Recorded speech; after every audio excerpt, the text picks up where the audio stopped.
hello guys के छ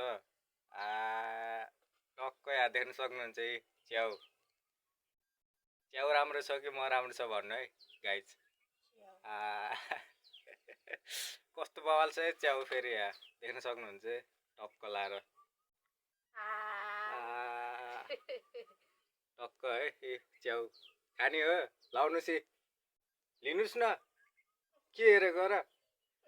लाउनु के लिनु गर्नु लाउनु ए छिटो लाउनु भनेको लिनु भइसक्यो कि धेरै भयो ल है गाइज टक्क दामी छ है टक्क च्याउ अलि म फेरि मान्छे कालो भयो नि च्याउ फेरि राम्रै छ आज भर्खर खोजेर ल्याएको जङ्गलबाट गाइज टक्क लाएर मुर्रा आउच है त गाइज ल बाई बाई सी यू